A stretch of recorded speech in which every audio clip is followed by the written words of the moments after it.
বর্তমানে বর্তমানে সোশ্যাল মিডিয়াগুলোর যে পরিস্থিতি, সেখানে অশ্লীলতা ছাড়া ভালো কিছু আমরা খুঁজে পাই না। তো আমরা চাই এমন ভিডিও তৈরি করতে, যে ভিডিওগুলো দেখে আমরা গুনাহ থেকে বাঁচতে পারি বা ইসলাম সম্বন্ধে, দিন সম্বন্ধে একটা বিষয় জানতে পারি। ওই ধরনের ভিডিও তৈরি করার জন্য আমরা সবসময় চেষ্টা করি।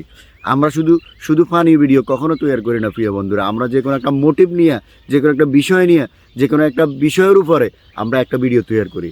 তো আপনাদের কাছে একটাই অনুরোধ, আপনারা ভিডিওগুলো দেখবেন, দেখে আপনাদের মন্তব্যগুলো জানাবেন আমাদেরকে, যে আমাদের ভিডিও কেমন হয়েছে, আমরা কোনো ভুল ত্রুটি করছি কিনা, এগুলো আপনারা আমাদেরকে জানাবেন। জানালে কি হবে, আমরা এটা থেকে শিখতে পারবো, আমাদের ভিডিওগুলো আমরা আরও ভালো করতে পারবো। তা আপনারা অবশ্যই আমাদের ভিডিওগুলো দেখবেন প্রিয় বন্ধুরা, আমাদের ভিডিওগুলো আপনারা শেয়ার করবেন। আমরা অনেক কষ্টের ফলে, এই কনকনা ঠান্ডার মাধ্যমে, এই কুয়াশার মাধ্যমে আমরা আসছি একটা ভিডিও তৈরি করার জন্য। অনেক কষ্ট করে একটা ভিডিও আপনাদের কাছে পৌঁছাই দিব। আপনারা এটা দেখবেন, দেখে আপনারা শেয়ার করে আপনারাও এটার মাধ্যমে শরীক হবেন ইনশাআল্লাহ।